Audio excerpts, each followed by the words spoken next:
ଉପଦେଶକ ଶିକ୍ଷା ଦେଉଛନ୍ତି କି କାର୍ଯ୍ୟ କରିବାରେ ହେଉ ବା ଅନ୍ୟକୁ ସାହାଯ୍ୟ କରିବାରେ ହେଉ ଆମମାନଙ୍କ ହସ୍ତ ଶିଥିଳ ନ ହେଉ। ପ୍ରଭାତରେ ପରିଶ୍ରମ କରୁ, ତାହା ସଙ୍ଗେ ସଙ୍ଗେ ସନ୍ଧ୍ୟା ସମୟରେ ମଧ୍ୟ ନିଜ ହସ୍ତକୁ ବନ୍ଦ ନ କରୁ। ଆମ୍ଭେମାନେ ନିଜ ହସ୍ତର କର୍ମ ଓ ଦାନ ସମ୍ବନ୍ଧରେ ସୁବିବେକୀ ହୋଇ ପାରୁଛୁ କି? ଯୀଶୁଙ୍କ ମଧୁର ବାକ୍ୟ ଚଲା ପଥେ ସାଜେ ଦୀପ ଆମରି ଚରଣ ପାଇଁ ଅଲିଭ ଆଲୋକ ଦେଇ ଜୀବନର ପ୍ରତିପାଦେ ଜୀବନର ପ୍ରତିପାଦେ ବଢ଼ାଏ ସେ ସତ୍ୟ ପଥେ ପଥ ପ୍ରଦର୍ଶିକା ସେ ଯେ ପଥ ପ୍ରଦର୍ଶିକା ପଥ ପ୍ରଦର୍ଶିକା ପଥ ପ୍ରଦର୍ଶିକା। ଖ୍ରୀଷ୍ଟରେ ପ୍ରିୟ ଦର୍ଶକ ବନ୍ଧୁ, ପ୍ରଭୁ ଯୀଶୁ ଖ୍ରୀଷ୍ଟଙ୍କ ବହୁମୂଲ୍ୟ ନାମରେ ଆପଣଙ୍କୁ ନମସ୍କାର ଜଣାଇ ଆଜିର ପଥ ପ୍ରଦର୍ଶିକା କାର୍ଯ୍ୟକ୍ରମକୁ ସ୍ୱାଗତ କରୁଅଛି। ଗତ ପାଠରେ ଆମେମାନେ ଯାହା ଶିକ୍ଷା କଲୁ, ବିଶ୍ୱାସ କରୁ ଆପଣମାନେ ସମସ୍ତେ ଉପକୃତ ହୋଇଥିବେ। ନିୟମିତ ଏହି କାର୍ଯ୍ୟକ୍ରମ ଦେଖୁଥାନ୍ତୁ ଓ ଆମମାନଙ୍କ ସହିତ ଫୋନରେ ଯୋଗାଯୋଗ ଜାରି ରଖିଥାନ୍ତୁ। ପ୍ରଭୁ ନିଶ୍ଚୟ ଆଶୀର୍ବାଦ କରିବେ। ଆପଣମାନଙ୍କର ମଧ୍ୟରୁ ଯଦି କେହି ଏପର୍ଯ୍ୟନ୍ତ ଆମକୁ ଫୋନ୍ କରିପାରି ନାହାନ୍ତି, ତେବେ ଆଜି ହିଁ ଆମ ସହିତ ଯୋଗାଯୋଗ କରନ୍ତୁ। ଆମେ ଆପଣଙ୍କର ଫୋନ୍ କଲ୍ର ଅପେକ୍ଷାରେ ଅଛୁ। ଆପଣଙ୍କ ଫୋନ୍ କଲ୍ ଆମକୁ ଆପଣଙ୍କ ନିମନ୍ତେ ପ୍ରାର୍ଥନା କରିବାକୁ ଓ ଆପଣଙ୍କ ବିଷୟରେ ଅଧିକ ଜାଣିବାକୁ ସାହାଯ୍ୟ କରିବ। ଆଜି ପୁଣି ଥରେ ଏହି କାର୍ଯ୍ୟକ୍ରମ ମାଧ୍ୟମରେ ଆପଣଙ୍କ ସହିତ ସାକ୍ଷାତ କରିବାର ସୁଯୋଗ ପାଇଥିବାରୁ ପ୍ରଭୁଙ୍କୁ ବିଶେଷ ଧନ୍ୟବାଦ ଦିଏ। ଈଶ୍ୱରଙ୍କ ବାକ୍ୟ ଯେପରି ଆପଣଙ୍କ ଜୀବନରେ ଏକ ଆଶ୍ଚର୍ଯ୍ୟ କାର୍ଯ୍ୟ କରିବ ଓ ଆପଣଙ୍କ ଜୀବନରେ ଯେପରି ଏକ ଭିନ୍ନ ପରିବର୍ତ୍ତନ ଆଣିବ, ଏହା ହିଁ ଈଶ୍ୱରଙ୍କ ନିକଟରେ ଆମର ପ୍ରାର୍ଥନା ଓ ଇଚ୍ଛା। ପ୍ରଭୁଙ୍କଠାରେ ସମ୍ପୂର୍ଣ୍ଣ ବିଶ୍ୱାସ କରନ୍ତୁ। ଆଜି ଆମେ ଆଉ ଏକ ନୂତନ ବିଷୟରେ ଅଧ୍ୟୟନ କରିବା। ତାହା ହେଲା ଦାଉଦଙ୍କର ପୁତ୍ର ଜେରୁସାଲେମସ୍ଥ ରାଜାଙ୍କ ଉପଦେଶକ, ତାର 10 ପର୍ବ 11 ପଦଠାରୁ 11 ପର୍ବ 1 ପଦଠାରୁ 10 ପଦ ପର୍ଯ୍ୟନ୍ତ। ଉପଦେଶକଙ୍କ କହିବା ଅନୁସାରେ ଶାସକ ଏବଂ ନେତୃବର୍ଗ ପରିପକ୍ୱ ହେବା ଆବଶ୍ୟକ। ସମସ୍ୟା ସମୟରେ ଭାରସାମ୍ୟ ନ ହରାଇବା ଉଚିତ। ଦୁଃଖର ବିଷୟ ଘଟେ ଯେତେବେଳେ ବାଳକମାନେ ରାଜା ହୁଅନ୍ତି, ଅଧିପତିମାନେ ଦେଶର ସେବା କରିବା ପରିବର୍ତ୍ତେ ଆପଣା ସ୍ୱାର୍ଥ ସିଦ୍ଧି ଉଦ୍ଦେଶ୍ୟରେ ସମୟ ଓ ଦେଶର ସମ୍ପତ୍ତିକୁ ବ୍ୟବହାର କରନ୍ତି। କିନ୍ତୁ ଉତ୍ତମ ଆଦର୍ଶବାଦୀ ନେତାମାନେ ଦେଶର ସମସ୍ତ ବର୍ଗର ଲୋକମାନଙ୍କୁ ସମାନ ଦୃଷ୍ଟିରେ ଦେଖି ଦେଶର ସେବା କଲେ ଦେଶ ଧନ୍ୟ ହୋଇଯାଏ। ଯେଉଁ ଲୋକ ଆମୋଦ ଭଲ ପାଏ ସେ ଦରିଦ୍ର ହେବ, ପୁଣି ଯେ ଦ୍ରାକ୍ଷାରସ ଓ ତୈଳ ଭଲ ପାଏ ସେ ଧନୀ ହେବ ନାହିଁ। ଆହୁରି ମଧ୍ୟ ଉପଦେଶକ କୁହନ୍ତି, ଜଳ ଉପରେ ଆପଣ ଭକ୍ଷ୍ୟ ପକାଅ। ଭକ୍ଷ୍ୟର ଅର୍ଥ ବୀଜ ବା ଶସ୍ୟ। ଶୁଷ୍କ ଭୂମିରେ କେହି ଚାଷ କରନ୍ତି ନାହିଁ, କାରଣ ଶୁଷ୍କ ଭୂମିରେ ବୀଜ ପଡ଼ିଲେ ତାହା ମରିଯାଏ, କିନ୍ତୁ ଜଳ ଉପରେ ପଡ଼ିଲେ ତାହା ବୁଡ଼ିଯାଏ ଏବଂ ତାହା ସମସ୍ତେ ଭୁଲି ଯାଆନ୍ତି। କିନ୍ତୁ ଠିକ୍ ସମୟରେ ତାହା ଅଙ୍କୁରିତ ହୋଇ ଫଳ ଧାରଣ କରେ।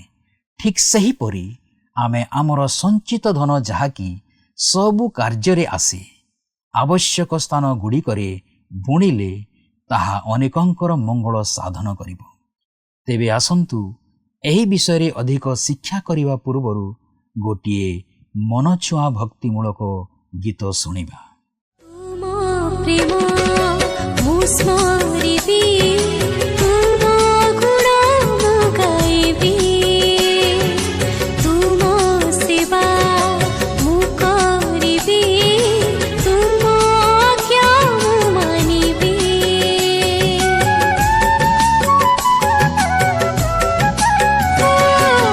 ତୁମ ପ୍ରେମ ମୁଁ ସ୍ମରିବି ତୁମ ଗୁଣ ମୁଁ ଗାଇବି ତୁମ ସେବା ମୁଁ କରିବି ତୁମ ଆଜ୍ଞା ମୁଁ ମାନିବି ପ୍ରାତ କାଳରେ ଦିବାର ଜନିରେ ପ୍ରାତ କାଳରେ ଦିବାର ଜନିରେ ପ୍ରାର୍ଥନାରେ ଜାଗି ରହିବି ଯୀଶୁ ମୁଁ ତୁମକୁ ହୃଦେ ରଖିବି ମନ ପ୍ରାଣ ଦେଇ ପୂଜା କରିବି ଯୀଶୁ ମୁଁ ତୁମକୁ ହୃଦେ ରଖିବି ମନ ପ୍ରାଣ ଦେଇ ପୂଜା କରିବି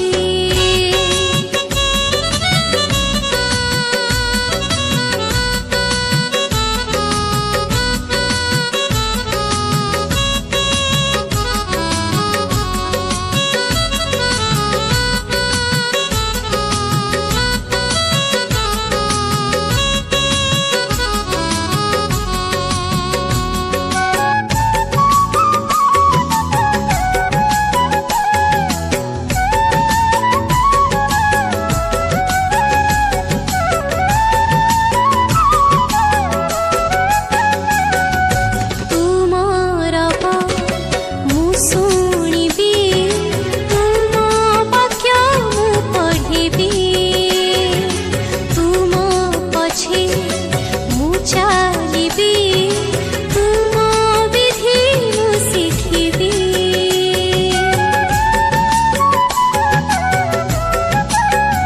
ପ୍ରଭୁ ତୁମର ମୁଁ ଶୁଣିବି ତୁମ ବାକ୍ୟ ମୁଁ ପଢ଼ିବି ତୁମ ପଛେ ମୁଁ ଚାଲିବି ତୁମ ବିଧି ମୁଁ ଶିଖିବି ସ୍ଥିର ଚିତ୍ତରେ ଭୟ ଭକତିରେ ସ୍ଥିର ଚିତ୍ତରେ ଭୟ ଭକତିରେ ତୁମ ସ୍ତୁତି କରୁଥିବି ଯୀଶୁ ମୁଁ ତୁମକୁ ହୃଦେ ରଖିବି ମନ ପ୍ରାଣ ଦେଇ ପୂଜା କରିବି ଯୀଶୁ ମୁଁ ତୁମକୁ ହୃଦେ ରଖିବି ମନ ପ୍ରାଣ ଦେଇ ପୂଜା କରିବି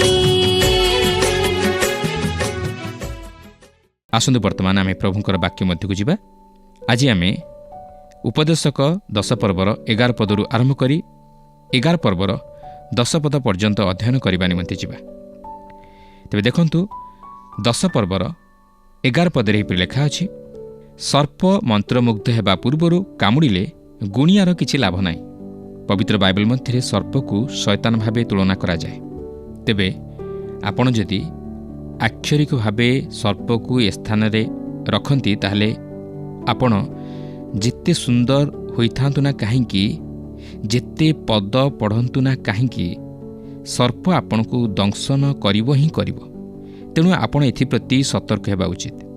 ଯଦି ଆମେ ଏଠାରେ ସର୍ପକୁ ଏକ ପ୍ରତାରକ ଭାବରେ ଧରିନେବା ତାହେଲେ ରାଜା ସଲୋମନ କହିବାକୁ ଚାହାନ୍ତି ଯେ ଆମେ ଏହିପରି ପ୍ରତାରକମାନଙ୍କଠାରୁ ସାବଧାନ ହୋଇ ରହୁ, ଯେଉଁମାନେ ଗୋଟିଏ କଥାକୁ ପୁନରାବୃତ୍ତି କରି ସେହି କଥାକୁ ଭିନ୍ନ ମୋଡ଼ ଦିଅନ୍ତି। ସେମାନେ ପ୍ରତାରଣାର ଆଚରଣ କରନ୍ତି। ସେମାନେ କେବେ ହେଲେ ସିଧାସଳଖ କୌଣସି କଥା କହନ୍ତି ନାହିଁ ଓ ସେମାନଙ୍କ ଭିତରେ ଗୋଟିଏ କଥା ଓ ଉପରେ ଗୋଟିଏ କଥା। ସଲୋମନ ଏଠାରେ ସେହି ଉତ୍ତମ କର୍ମ ଉପରେ ନିର୍ଭରକାରୀମାନଙ୍କୁ କହନ୍ତି ଯେ ତୁମେମାନେ ଏହି ପ୍ରକାର ଲୋକମାନଙ୍କଠାରୁ ସାବଧାନ ହୋଇଥାଅ। ତେଣୁ ଯେତେବେଳେ ଏହି ନୈତିକତା ଉପରେ ନିର୍ଭରଶୀଳ ବ୍ୟକ୍ତି ଏହି ପ୍ରକାର ଲୋକମାନଙ୍କର ସମ୍ମୁଖୀନ ହୁଏ, ସେ ଏକ ସୁନ୍ଦର ମନୋଭାବ ସେମାନଙ୍କ ପ୍ରତି ଧାରଣ କରେ। ମାତ୍ର ସେ କ'ଣ କହେ ସେଥିପ୍ରତି ସାବଧାନତା ରକ୍ଷା କରେ। ଏହା ହିଁ ହେଉଛି ଅଧିକାଂଶ ଲୋକମାନଙ୍କ ଜୀବନର ଦାର୍ଶନିକ ଚିନ୍ତାଧାରା। ସେମାନେ ନୈତିକତାକୁ ଭଲ ପାଆନ୍ତି, ମାତ୍ର ନୈତିକତାକୁ ରକ୍ଷା କରିପାରନ୍ତି ନାହିଁ। ସେମାନେ ସିଧାସଳଖ କୌଣସି ସମସ୍ୟାର ସମ୍ମୁଖୀନ ହେବାକୁ ଚାହାନ୍ତି ନାହିଁ କି ସମାଧାନ କରିବାକୁ ଚାହାନ୍ତି ନାହିଁ। 10 ପର୍ବର 12 ପଦରେ ଲେଖା ଅଛି, ଜ୍ଞାନୀର ମୁଖର ବାକ୍ୟ ଅନୁଗ୍ରହଜନକ, ମାତ୍ର ମୂର୍ଖର ନିଜ ଓଷ୍ଠାଧର ତାହାକୁ ଗ୍ରାସ କରିବ। ଲେଖା ଅଛି, ମାତ୍ର ମୂର୍ଖର ନିଜ ଓଷ୍ଠାଧର ତାହାକୁ ଗ୍ରାସ କରିବ।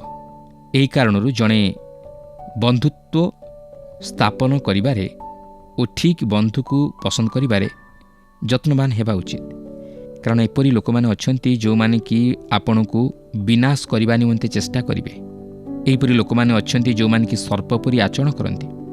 ଯଦି ଆପଣ ସେମାନଙ୍କ ପ୍ରତି ସୁନ୍ଦର ବ୍ୟବହାର କରନ୍ତି ଓ ସେମାନଙ୍କ ମନକୁ ଖୁସି ରଖନ୍ତି, ତାହେଲେ ଆପଣଙ୍କର କୌଣସି ଅସୁବିଧା ହେବ ନାହିଁ। ମାତ୍ର ଆପଣ ସେମାନଙ୍କର ଉପସ୍ଥିତିରେ କିପରି କାର୍ଯ୍ୟ କରନ୍ତି ଏଥିପ୍ରତି ସତର୍କ ରୁହନ୍ତୁ। ଏହା ଅତି ଉତ୍ତମ ପରାମର୍ଶ, ମାତ୍ର ଏହା ସେହି ମଝି ମଝିକିଆ ବିଷୟକୁ ପ୍ରକାଶ କରେ। ଆପଣ ସମ୍ପୂର୍ଣ୍ଣ ନୈତିକତାକୁ ରକ୍ଷା କରିପାରନ୍ତି ନାହିଁ। 10 ପର୍ବର 13 ଓ 14 ପଦରେ ଏହିପରି ଲେଖା ଅଛି, ତାହାର ମୁଖର ବାକ୍ୟାରମ୍ଭ ଅଜ୍ଞାନତା ଅଟେ ଓ ତାହାର କଥାର ଶେଷ ଦୁଃଖଦାୟୀ ଉନ୍ମତ୍ତତା। ମୂର୍ଖ ବହୁତ କଥା କହେ, ତଥାପି କ'ଣ ହେବ ମନୁଷ୍ୟ ଜାଣେ ନାହିଁ, ଆଉ ତାହା ଉତ୍ତାରେ ଯାହା ଘଟିବ କିଏ ତାହାକୁ ଜଣାଇପାରେ? ଏହା ବାସ୍ତବରେ ସତ୍ୟ। ମୂର୍ଖ ଅନେକ କଥା କହେ, ମାତ୍ର ତହିଁର ମୂଲ୍ୟ କିଛି ନଥାଏ। ମୂର୍ଖ କେବଳ ତାହାର ମୂର୍ଖତାକୁ ହିଁ ପ୍ରକାଶ କରେ। 15 ପଦରେ ଲେଖା ଅଛି, ପ୍ରତ୍ୟେକ ମୂର୍ଖର ପରିଶ୍ରମ ତାହାକୁ କ୍ଳାନ୍ତ କରେ, କାରଣ କି ରୂପେ ନଗରକୁ ଯିବାର ହୁଏ ତାହା ସେ ଜାଣେ ନାହିଁ। ଯେ ମୂର୍ଖ ସେ ବୁଦ୍ଧିର ସହିତ କାର୍ଯ୍ୟ କରିପାରେ ନାହିଁ। 16 ପଦରେ ଲେଖା ଅଛି, ହେ ଦେଶ, ତୁମ୍ଭର ରାଜା ଯେବେ ବାଳକ ହୁଏ ଓ ତୁମ୍ଭର ଅଧିପତିଗଣ ଯେବେ ପ୍ରଭାତରେ ଭୋଜନ କରନ୍ତି, ତେବେ ତୁମ୍ଭେ ସନ୍ତାପର ପାତ୍ର। ସେମାନେ ଲୋକମାନଙ୍କୁ ଠିକ୍ ଭାବେ ଶାସନ କରିବା ପରିବର୍ତ୍ତେ ଓ ଦେଶ ପ୍ରତି ଆଶୀର୍ବାଦ ବର୍ତ୍ତାଇବା ପରିବର୍ତ୍ତେ ସେମାନେ ନିଜକୁ ସୁଖ ଆନନ୍ଦରେ ଲିପ୍ତ ରଖନ୍ତି। 17 ପଦରେ ଲେଖା ଅଛି, ହେ ଦେଶ, କୁଳୀନର ପୁତ୍ର ଯେବେ ତୁମ୍ଭର ରାଜା ହୁଏ ଓ ତୁମ୍ଭର ଅଧିପତିଗଣ ଯେବେ ମତ୍ତତା ନିମନ୍ତେ ନୁହେଁ ମାତ୍ର ଦଳ ନିମନ୍ତେ ଉପଯୁକ୍ତ ସମୟରେ ଭୋଜନ କରନ୍ତି, ତେବେ ତୁମ୍ଭେ ଧନ୍ୟ। ଆମ ଦେଶରେ ସବୁଠାରୁ ବଡ଼ ସମସ୍ୟା ହେଉଛି ମଦ୍ୟପାନ। ସେଥିପାଇଁ ଆଜି ଦେଶର ମଧ୍ୟ ଅବନତି ଘଟୁଛି। ଶାସକଠାରୁ ଶାସିତଙ୍କ ପର୍ଯ୍ୟନ୍ତ ସମସ୍ତେ ଏହାର ଶିକାର ହେଉଛନ୍ତି। ତେଣୁ ଦୁର୍ନୀତି ମଧ୍ୟ ବୃଦ୍ଧି ପାଇବାରେ ଲାଗିଛି। ନୈତିକତାର ଅଭାବ ଦେଖାଦେଇଛି। 18 ପଦରେ ଲେଖା ଅଛି, ଆଳସ୍ୟରେ ଛାତ ବସିଯାଏ, ପୁଣି ହସ୍ତର ଶିଥିଳତାରେ ଗୃହରେ ଜଳ ଝରେ। ଏହା ଏକ ଅଳସୁଆର ଆଳସ୍ୟତା, ଯାହାକି କାର୍ଯ୍ୟ କରିବାକୁ ନାସ୍ତି କରେ।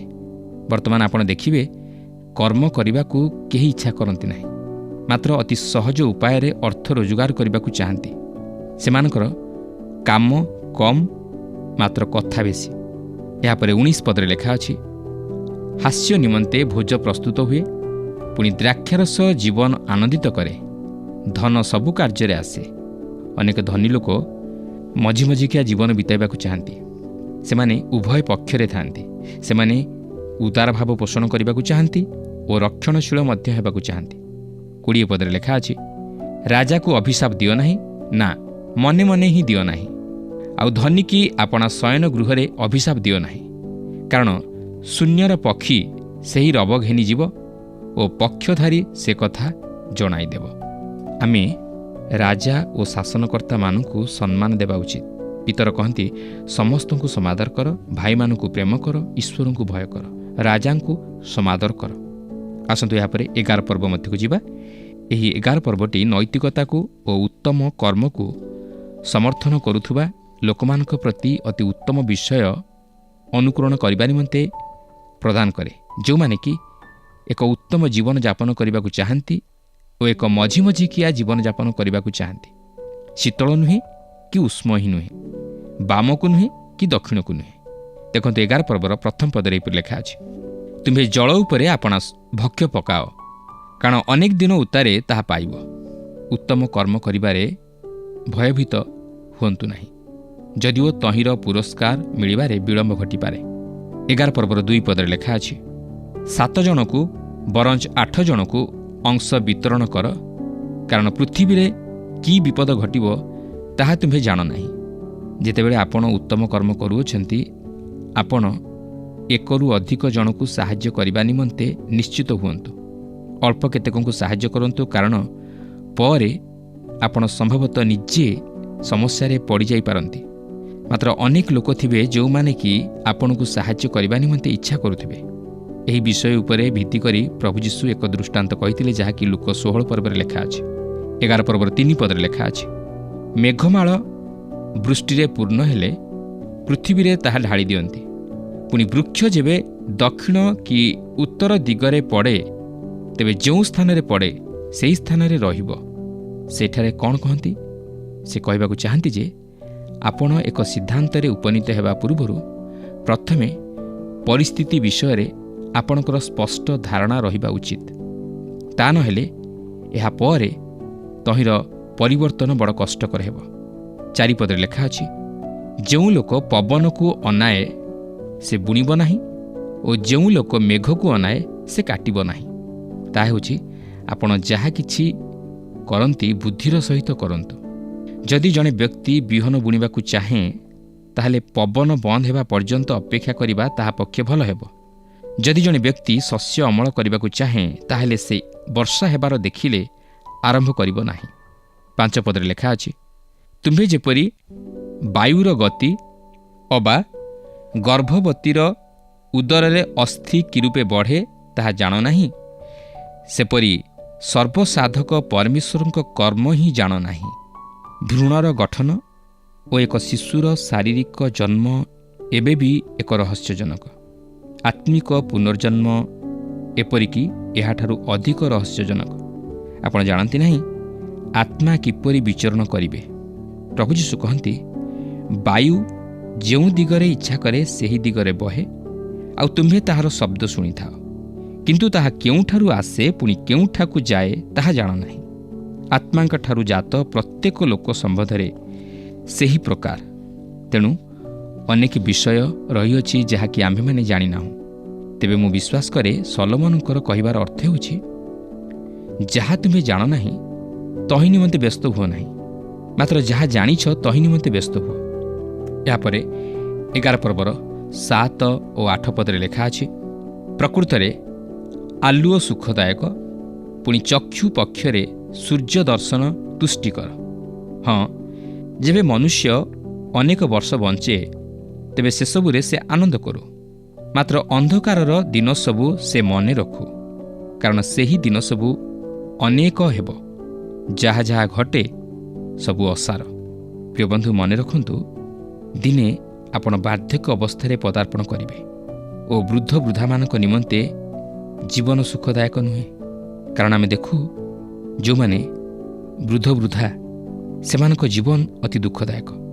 ସେମାନେ ଯେକୌଣସି ବିଷୟ ଇଚ୍ଛା କଲେ ଖାଇପାରନ୍ତି ନାହିଁ, ଯେଉଁଆଡ଼େ ଯିବାକୁ ଇଚ୍ଛା କଲେ ଯାଇପାରନ୍ତି ନାହିଁ, ଯାହା ଦେଖିବାକୁ ଇଚ୍ଛା କଲେ କିଛି ଦେଖିପାରନ୍ତି ନାହିଁ, ଯାହା କରିବାକୁ ଇଚ୍ଛା କଲେ କିଛି କରିପାରନ୍ତି ନାହିଁ, ଯାହା ଖାଇବାକୁ ଇଚ୍ଛା କଲେ ତାହା ଖାଇପାରନ୍ତି ନାହିଁ, କାରଣ ସେମାନଙ୍କର ସବୁକିଛି ନିସ୍ତେଜ ହୋଇଯାଏ। ସେମାନେ ଶାରୀରିକ ଯନ୍ତ୍ରଣା ମଧ୍ୟ ଦେଇ ଗତି କରନ୍ତି। ତେଣୁ ବିଶେଷରେ ବୃଦ୍ଧ ବୃଦ୍ଧାମାନଙ୍କର ଜୀବନ ସୁଖଦାୟକ ନୁହେଁ।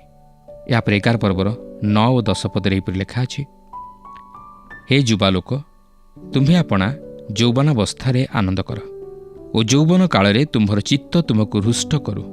ପୁଣି ଆପଣା ମନର ଗତିରେ ଓ ଆପଣା ଚକ୍ଷୁର ଦର୍ଶନରେ ଚାଲ। ମାତ୍ର ପରମେଶ୍ୱର ଏହିସବୁ ବିଷୟ ଧରି ତୁମକୁ ବିଚାରରେ ଆଣିବେ। ଏହା ତୁମ୍ଭେ ଜ୍ଞାତ ହୁଅ। ଏହେତୁ ଆପଣା ହୃଦୟରୁ ବିରକ୍ତି ଦୂର କର ଓ ଆପଣା ଶରୀରରୁ ଦୁଃଖ ଦୂର କର, କାରଣ ଯୌବନ ଓ ଜୀବନର ଉତ୍ତମାଂଶ ଅସାର। ପ୍ରିୟ ବନ୍ଧୁ, ମନେ ରଖନ୍ତୁ, ଯୌବନ ଅବସ୍ଥା ହେଉଛି ସବୁଠାରୁ ପିଛୁଳ ଅବସ୍ଥା। ଏହି ଯୌବନ ଅବସ୍ଥାରେ ଜୀବନର ପ୍ରତ୍ୟେକଟି ସ୍ତରରେ ବୁଦ୍ଧିର ସହିତ ନିଷ୍ପତ୍ତି ନେବା ଉଚିତ ଓ ସଠିକ୍ ନିଷ୍ପତ୍ତି ନେବା ହେଉଛି ସବୁଠାରୁ ଗୁରୁତ୍ୱପୂର୍ଣ୍ଣ ବିଷୟ। ଆଜି ଅନେକ ଲୋକ ଏହି ଯୌବନ ଅବସ୍ଥାରେ ସଠିକ୍ ନିଷ୍ପତ୍ତି ନେଇନଥିବାରୁ ବର୍ତ୍ତମାନ ସେମାନେ ପସ୍ତାଉଛନ୍ତି। ସେମାନେ ଯୌବନ ଅବସ୍ଥାରେ ଯାହା କରିଯାଇଛନ୍ତି ତାହା ଏବେ ମଧ୍ୟ ସେମାନଙ୍କ ଜୀବନରେ ପରିଲକ୍ଷିତ ହୁଏ। ଯେଉଁ ମନ୍ଦ ଅଭ୍ୟାସରେ ସେମାନେ ବଶବର୍ତ୍ତୀ ହୋଇଅଛନ୍ତି, ତାହା ଏବେ ମଧ୍ୟ ସେମାନଙ୍କ ଜୀବନକୁ ପ୍ରଭାବିତ କରେ, କାରଣ ସେମାନେ ସେମାନଙ୍କର ଯୌବନ ଅବସ୍ଥାରେ ଭୁଲ ନିଷ୍ପତ୍ତି ନେଇଥିବାରୁ ବର୍ତ୍ତମାନ ସେମାନେ ସେହିପରି ଜୀବନଯାପନ କରୁଅଛନ୍ତି। ପ୍ରିୟ ବନ୍ଧୁ, ଆପଣଙ୍କ ଯୌବନ ସମୟ ଶୁଷ୍କ ତଥା ଶୂନ୍ୟ ହେବ ଯଦି ସେହିସବୁ ଦିନଗୁଡ଼ିକ ଠିକ୍ ଭାବରେ ବିନିଯୋଗ ନ ହୁଏ। ଜୀବନ ଯାହାକି ଈଶ୍ୱରଙ୍କ ଦ୍ୱାରା ଆମମାନଙ୍କୁ ଦତ୍ତ ହୋଇଅଛି, ଏହା ଏକ ବହୁମୂଲ୍ୟ ଦାନ ଓ ଏହା ଈଶ୍ୱରଙ୍କ ଗୌରବ ତଥା ମହିମା ନିମନ୍ତେ ବ୍ୟବହୃତ ହେବାକୁ ଅଛି। ମନୁଷ୍ୟର ପ୍ରଧାନ ଲକ୍ଷ୍ୟ କ'ଣ? ମନୁଷ୍ୟର ପ୍ରଧାନ ଲକ୍ଷ୍ୟ ହେଉଛି ଈଶ୍ୱରଙ୍କର ଗୌରବ କରିବା ଓ ତାହାଙ୍କୁ ସଦାସର୍ବଦା ଉପଭୋଗ କରିବା। ପ୍ରିୟ ବନ୍ଧୁ, ମଣିଷର ଯୌବନ ସମୟ ହେଉଛି ସବୁଠାରୁ ବହୁମୂଲ୍ୟ ସମୟ। ସେଥିପାଇଁ ଉପଦେଶକ 12 ପର୍ବର ପ୍ରଥମ ପଦରେ ଲେଖା ଅଛି, ଆଉ ତୁମେ ଯୌବନ କାଳରେ ଆପଣା ସୃଷ୍ଟିକର୍ତ୍ତାଙ୍କୁ ସ୍ମରଣ କର, ଯେହେତୁ ଦୁଃସମୟ ଆସୁଅଛି। ଯେଉଁସବୁ ବର୍ଷରେ ତୁମେ କହିବ ଏସବୁରେ ମୋହର କିଛି ସୁଖ ନାହିଁ, ସେହିସବୁ ବର୍ଷ ସନ୍ନିକଟ ହେଉଅଛି। ପ୍ରିୟ ବନ୍ଧୁ, ଏହି ଯୌବନ ଅବସ୍ଥା ହେଉଛି ସବୁଠାରୁ ବହୁମୂଲ୍ୟ ଅବସ୍ଥା। ଆପଣ ଦେଖନ୍ତୁ, ଅନେକ ଲୋକ ଅଛନ୍ତି ଯେଉଁମାନେ ବାର୍ଦ୍ଧକ୍ୟ ଅବସ୍ଥାରେ ପ୍ରଭୁଙ୍କ ନିମନ୍ତେ କିଛି କରିବା ପାଇଁ ପଦକ୍ଷେପ ନିଅନ୍ତି, ମାତ୍ର ସେମାନେ କହନ୍ତି ଯେ ଯୌବନ ଅବସ୍ଥା ହେଉଛି ଏହି ଜଗତକୁ ଉପଭୋଗ କରିବାର ଅବସ୍ଥା, ଆଉ ଯୌବନ ଅବସ୍ଥା ହେଉଛି ଆନନ୍ଦ ଉଲ୍ଲାସରେ ଅତିବାହିତ କରିବା ଅବସ୍ଥା, ମୌଜ ମଜଲିସରେ ଅତିବାହିତ କରିବା ଅବସ୍ଥା। ଆଉ ଯୌବନ ଅବସ୍ଥାରେ ଯେତେ ଯାହା ଉପଭୋଗ କରିବା କଥା ତାହା କରିବା, କିନ୍ତୁ ତାହା ଠିକ୍ ନୁହେଁ। ଆମେ ଯେତେବେଳେ ସରକାରୀ କାର୍ଯ୍ୟକ୍ଷେତ୍ରକୁ ଦେଖୁ, ସରକାରୀ ସ୍ତରରେ ଯେତେବେଳେ ସେମାନେ କାର୍ଯ୍ୟକାରୀ ଆବଶ୍ୟକ କରନ୍ତି, ସେମାନେ କୌଣସି ବାର୍ଦ୍ଧକ୍ୟ ଲୋକକୁ ଆବଶ୍ୟକ କରନ୍ତି ନାହିଁ, ମାତ୍ର ସେମାନେ ଯୁବା ଯୁବତୀମାନଙ୍କୁ ଆବଶ୍ୟକ କରନ୍ତି। ଆପଣ ଯେତେବେଳେ ଦେଖିବେ, ଯେଉଁମାନେ ଚାଷୀ ସେମାନେ କେବେ ହେଲେ ବୁଢ଼ା ବଳଦକୁ ନେଇ ଚାଷ କରନ୍ତି ନାହିଁ, ସେମାନେ ଦାମୁଡ଼ିକୁ ନେଇ ଚାଷ କରନ୍ତି। ଆଉ ଠିକ୍ ସେହି ପ୍ରକାର ଈଶ୍ୱରଙ୍କ ସେବା କାର୍ଯ୍ୟରେ ଈଶ୍ୱର ଚାହାନ୍ତି ଯେପରି ଆମମାନେ ଆମମାନଙ୍କର ଯୌବନ ସମୟକୁ ଦେଉ, କାରଣ ବାର୍ଦ୍ଧକ୍ୟ ହେବା ପରେ ମନୁଷ୍ୟ କୌଣସି ଉଚ୍ଚ ସ୍ଥାନକୁ ଚଢ଼ିପାରେ ନା, ଯେଉଁ ସ୍ଥାନକୁ ଯିବା ପାଇଁ ସେ ଚାହେଁ ସେ ସ୍ଥାନକୁ ଯାଇପାରେ ନା, ତାହାର ସମସ୍ତ ଆଣ୍ଠୁ ଗଣ୍ଠି ଥରେ, ତାର ଚକ୍ଷୁ ନିସ୍ତେଜ ହୋଇଯାଏ, ଚକ୍ଷୁକୁ ଦେଖାଯାଏ ନା, ଆଉ ତାର ଶରୀରରୁ ଶକ୍ତି ମଧ୍ୟ କ୍ଷୟ ହୁଏ, ତା ମନରେ ଭୟ ଆସେ। ଆମେ ଦେଖୁ ଯେ ଲୋକମାନେ କହନ୍ତି, ଏବେ ମୋତେ ବାଇବେଲ ପଢ଼ିବା ପାଇଁ ସମୟ ନାହିଁ, ମୁଁ ଯେତେବେଳେ ମୋର ଚାକିରିରୁ ଅବସର ନେବି ସେତେବେଳେ ମୁଁ ବାଇବେଲ ପଢ଼ିବି। କିନ୍ତୁ ପ୍ରିୟ ବନ୍ଧୁ, ଆପଣ ଯେତେବେଳେ ଚାକିରିରୁ ଅବସର ନିଅନ୍ତି ସେତେବେଳେ ଆପଣଙ୍କର ଆଖିକୁ ଦେଖାଯିବ ନାହିଁ, ଆପଣ ବାଇବେଲ ପଢ଼ିପାରିବେ ନାହିଁ। ହୁଏତ ଆପଣ ଆଉ କାହାର ସାହାଯ୍ୟ ନେବେ, କିନ୍ତୁ ଯୌବନ ଅବସ୍ଥାରେ ଆପଣଙ୍କର ଚକ୍ଷୁର ତେଜ ମଧ୍ୟ ଥାଏ, ବାଇବେଲ ପଢ଼ିବାରେ କୌଣସି ପ୍ରକାର ଅସୁବିଧା ହୁଏ ନାହିଁ। ତେଣୁ ପ୍ରିୟ ବନ୍ଧୁ, ଆମମାନେ ଆମମାନଙ୍କର ଯୌବନ ସମୟକୁ ଯଦି ପ୍ରଭୁଙ୍କ ଉଦ୍ଦେଶ୍ୟରେ ଅତିବାହିତ କରିବା, ଏ ଯୌବନ ସମୟକୁ ପ୍ରଭୁଙ୍କ ନିମନ୍ତେ ଦେବା, ତାହେଲେ ପ୍ରଭୁ ନିଶ୍ଚିତ ଭାବରେ ଗୌରବାନ୍ୱିତ ହେବେ। ପ୍ରଭୁ ଚାହାନ୍ତି ଯେପରି ଆମମାନେ ଏହି ଯୌବନ ସମୟକୁ ତାହାଙ୍କ ଉଦ୍ଦେଶ୍ୟରେ ଦେଉ।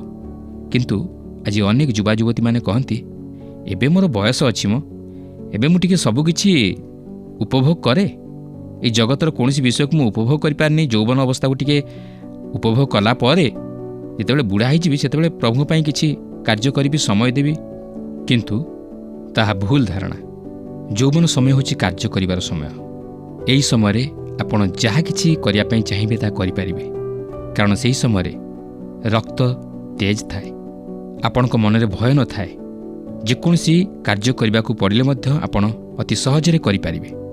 ଉଚ୍ଚ ସ୍ଥାନମାନଙ୍କୁ ଚଢ଼ିବା ନିମନ୍ତେ ମଧ୍ୟ ଆପଣ ଭୟ କରିବେ ନାହିଁ, ଆପଣ ଯେକୌଣସି ଉଚ୍ଚ ସ୍ଥାନକୁ ମଧ୍ୟ ଚଢ଼ିପାରିବେ। ତେଣୁକରି ଯୌବନ ଅବସ୍ଥାରେ ଯଦି ଆମମାନେ ପ୍ରଭୁଙ୍କ ଉଦ୍ଦେଶ୍ୟରେ ସମୟ ଦେଉ, ତାହେଲେ ପ୍ରଭୁ ଗୌରବାନ୍ୱିତ ହେବେ, ମହିମାନ୍ୱିତ ହେବେ। ତେଣୁ ଆସୁ ଆମମାନେ ଯେପରି ପ୍ରଭୁଙ୍କ ଉଦ୍ଦେଶ୍ୟରେ ଯୌବନ ଅବସ୍ଥାକୁ ଦେଇ ପ୍ରଭୁଙ୍କୁ ସନ୍ତୁଷ୍ଟ କରିବା ପାଇଁ ଚେଷ୍ଟା କରୁ, କାରଣ ପ୍ରଭୁ ତାହା ହିଁ ଆମମାନଙ୍କର ପ୍ରତ୍ୟେକ ଜୀବନର ଆଶା କରନ୍ତି। ଆଉ ଏହି ଯୌବନ ଅବସ୍ଥାରେ ଶୟତାନ ଆମମାନଙ୍କର ପଛେ ପଛେ ଥାଏ ଆମମାନଙ୍କୁ ତାହାର କରିଦେବା ପାଇଁ, କାରଣ ଏହି ଯୌବନ ଅବସ୍ଥାରେ ଯୁବା ଯୁବତୀମାନେ ଅନେକ ପ୍ରକାର ପରୀକ୍ଷା ଓ ପ୍ରଲୋଭନର ସମ୍ମୁଖୀନ ହୋଇଥାନ୍ତି। ତେଣୁ ଆସୁ ଏହି ଯୌବନ ଅବସ୍ଥାରେ ପ୍ରଭୁଙ୍କ ନିମନ୍ତେ ପୃଥକୀକୃତ ଜୀବନଯାପନ କରିବା ନିମନ୍ତେ ଆମମାନେ ଚେଷ୍ଟା କରୁ ଏବଂ ଶୟତାନ ବିରୁଦ୍ଧରେ ଛିଡ଼ା ହେବା ନିମନ୍ତେ ଆମମାନେ ସଦାସର୍ବଦା ଚେଷ୍ଟିତ ହେଉ। ଯେହେତୁ ଦୁଃସମୟ ଆସୁଅଛି, ଯେଉଁ ସବୁ ବର୍ଷରେ ତୁମେ କହିବ ଏସବୁରେ ମୋର କିଛି ସୁଖ ନାହିଁ, ସେହିସବୁ ବର୍ଷ ସନ୍ନିକଟ ହେଉଅଛି ଯାହାକି ଈଶ୍ୱରଙ୍କ ବାକ୍ୟ ପ୍ରକାଶ କରେ। ତେଣୁ ଆମମାନଙ୍କ ଜୀବନରେ ଯଦି ଆମମାନେ ସେହି ଦୁଃସମୟ ଆସିବା ପୂର୍ବରୁ ଆମମାନେ ନିଜକୁ ରକ୍ଷା କରିବା ପାଇଁ ଚାହୁଁ, ତାହେଲେ ଏହି ଯୌବନ ଅବସ୍ଥାରେ ଈଶ୍ୱରଙ୍କ ବାକ୍ୟ ଅଧ୍ୟୟନରେ ସମୟ ଦେଉ ଏବଂ ପ୍ରାର୍ଥନାରେ ସମୟ ଦେଉ। ଆଉ ଈଶ୍ୱରଙ୍କର ଇଚ୍ଛା ଅଭିମତକୁ ସଫଳ କରିବା ପାଇଁ ଆମମାନେ ଆମମାନଙ୍କ ଜୀବନରେ ଦୃଢ଼ ପଦକ୍ଷେପ ନେଉ। ହଁ, ଏହା ଏତେ ସହଜ ବିଷୟ ନୁହେଁ। ଏଥିନିମନ୍ତେ ଅନେକ ତ୍ୟାଗ ସ୍ୱୀକାର କରିବାକୁ ପଡ଼ିବ, ଅନେକ କଷ୍ଟ ସହ୍ୟ କରିବାକୁ ପଡ଼ିବ। ମାତ୍ର ତଥାପି ତହିଁରେ ଆନନ୍ଦ ଅଛି, ତହିଁରେ ଜୟ ଅଛି। ପ୍ରଭୁ ପ୍ରତ୍ୟେକଙ୍କୁ ସାହାଯ୍ୟ କରନ୍ତୁ ଯେପରି ଆମମାନେ ଏକ ବିଜୟର ସହିତ ଯୌବନ ଅବସ୍ଥାକୁ ଆମମାନେ ଅତିବାହିତ କରିପାରିବା। ପ୍ରଭୁ ପ୍ରତ୍ୟେକଙ୍କୁ ଆଶୀର୍ବାଦ କରନ୍ତୁ। ପ୍ରିୟ ଭାଇ ଭଉଣୀମାନେ, ମୋର ବିଶ୍ୱାସ ଆଜିର ଅଧ୍ୟୟନଟି ଆପଣମାନଙ୍କୁ ନିଶ୍ଚୟ ଭଲ ଲାଗିଥିବ ଓ ଆପଣମାନେ ଆତ୍ମିକ ଜୀବନରେ ଉପକୃତ ହୋଇଥିବେ। ଈଶ୍ୱର ଚାହାନ୍ତି ଯୌବନର ଶକ୍ତି ଓ ଉତ୍ସାହ ଥିବା ସମୟରେ ତାହାଙ୍କ ଲୋକମାନେ ଜୀବନକୁ ସମ୍ପୂର୍ଣ୍ଣ ବିନିଯୋଗ କରି, ତାହା ହୋଇପାରେ କର୍ମ କରି, ଦାନ ଦେଇ ଅବା ଯୌବନ ସମୟରେ ବିରକ୍ତ ନ ହୋଇ ଏବଂ ଶରୀରରୁ ଦୁଃଖ ଦୂର କରି ଆନନ୍ଦ ଉପଭୋଗ କରନ୍ତୁ। ଆମକୁ ମନେ ରଖିବାକୁ ହେବ ଯେ ଆମର ଇଚ୍ଛା ଅନୁସାରେ ହସ, କୌତୁକ, ମଦ୍ୟପାନ ଏବଂ ରଙ୍ଗରସରେ ସମୟ କ୍ଷେପଣ କରିବା ଜୀବନର ଉଦ୍ଦେଶ୍ୟ ନୁହେଁ। ନଷ୍ଟ କରିଥିବା ସମୟ ପାଇଁ ଈଶ୍ୱର ଆମକୁ ଦାୟୀ କରିବେ। ତେଣୁ ଅଯଥା ଆନନ୍ଦରେ ସ୍ୱେଚ୍ଛାଚାରୀ ବା ସ୍ୱାର୍ଥପର ଜୀବନ ଅତିବାହିତ ନ କରୁ। ବିଳାପ ତାର 3 ପର୍ବ 27 ପଦରେ ଯୌବନ କାଳରେ ଜୁଆଳି ବହିବାର ମନୁଷ୍ୟର ମଙ୍ଗଳ। ଆଜି ତ ଆମ ସମୟ ଶେଷ ହେଲାଣି। ପରବର୍ତ୍ତୀ କାର୍ଯ୍ୟକ୍ରମରେ ପୁଣି ଆପଣଙ୍କ ସହିତ ସାକ୍ଷାତ ହେବ। ଫୋନ୍ ମାଧ୍ୟମରେ ଓ ଏହି କାର୍ଯ୍ୟକ୍ରମ ମାଧ୍ୟମରେ ଆମ ସହିତ ଯୋଡ଼ି ହୋଇ ରୁହନ୍ତୁ। ଆପଣଙ୍କଠାରୁ ବିଦାୟ ନେବା ପୂର୍ବରୁ ଆସନ୍ତୁ ପ୍ରାର୍ଥନା କରିବା। ପବିତ୍ର ଦୟାଳୁ ସ୍ୱର୍ଗସ୍ଥ ପିତା, ଆଜିର ସୁନ୍ଦର ବାକ୍ୟ ଦ୍ୱାରା ଆମମାନଙ୍କୁ ତୁମେ ସୁନ୍ଦର ଶିକ୍ଷା, ସୁନ୍ଦର ପରାମର୍ଶ ତୁମେ ଦେଇଛ। ତୁମେ ବାକ୍ୟ ରୂପୀ ଈଶ୍ୱର ହୋଇ ପବିତ୍ର ପ୍ରିୟ ପ୍ରଭୁ, ସବୁ ପରିସ୍ଥିତିରେ ସବୁ ସମୟରେ ଆମମାନଙ୍କୁ ତୁମେ ତୁମର କରି ଗଢ଼ି ନେଇଥାଅ। ସେଥିଲାଗି ତୁମକୁ ଧନ୍ୟବାଦ ଦେଉଅଛୁ। ପ୍ରେମିକ ପ୍ରିୟ ପ୍ରଭୁ, ତୁମଠାରେ ପ୍ରାର୍ଥନା କରୁଛୁ ଆମମାନଙ୍କର ପ୍ରତ୍ୟେକ ଦର୍ଶକ ପ୍ରିୟ ଭାଇ ଭଉଣୀମାନଙ୍କ ନିମନ୍ତେ ସମସ୍ତଙ୍କୁ ତୁମେ ଆଶୀର୍ବାଦ କର। କାହାରି ଯଦି କୌଣସି ପ୍ରକାର ସମସ୍ୟା ଥାଏ, ଦୁଃଖ ଥାଏ, କଷ୍ଟ ଥାଏ, ସେ ସବୁକୁ ତୁମେ ଦୂରୀକୃତ କର, ଯେପରି ସେମାନେ ତୁମଠାରେ ନିର୍ଭରଶୀଳ ଜୀବନ କାଟିବାକୁ ପାରିବେ, ତୁମଠାରେ ବିଶ୍ୱାସମୟ ଜୀବନ କାଟିବାକୁ ପାରିବେ, ତୁମର ଉଦ୍ଦେଶ୍ୟରେ ଯେପରି ବ୍ୟବହାର ହେବାକୁ ପାରିବେ, ସେହି ଅନୁଗ୍ରହ ସେମାନଙ୍କୁ ତୁମେ ପ୍ରଦାନ କର। ଗୌରବ ସମ୍ଭ୍ରମ କେବଳ ତୁମକୁ ଦେଇ ଏହି ଛୋଟ ପ୍ରାର୍ଥନା ପ୍ରଭୁ ଯୀଶୁଙ୍କ ନାମରେ ମାଗୁଅଛୁ, ଆମେନ୍। ବହୁତ ବହୁତ ଧନ୍ୟବାଦ। ପ୍ରଭୁ ଆପଣମାନଙ୍କୁ ଆଶୀର୍ବାଦ କରନ୍ତୁ। ଧନ୍ୟବାଦ।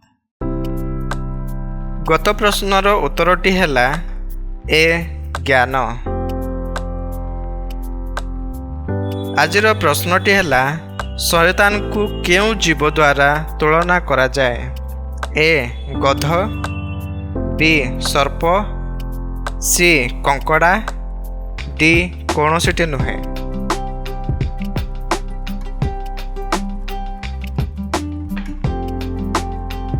এই প্রশ্নর উত্তর আসন্তাকালি সন্ধ্যা 6টা মধ্যে option A, B, C, D মধ্যরু সঠিক উত্তর বাছি আপনার নাম ও সম্পূর্ণ ঠিকনা সহিত 9777221415 ফোন নম্বরে SMS কিংবা WhatsApp দ্বারা জଣାଇବାକୁ অনুরোধ। जदि आपको आम कार्यक्रम भल लगुच तेबे 044490812996 रे मिस्ड कॉल दे विजयी होई परिबे। गत सप्ताहर विजय दर्शक बंधु हेले गजपतिरु सुर सिंह।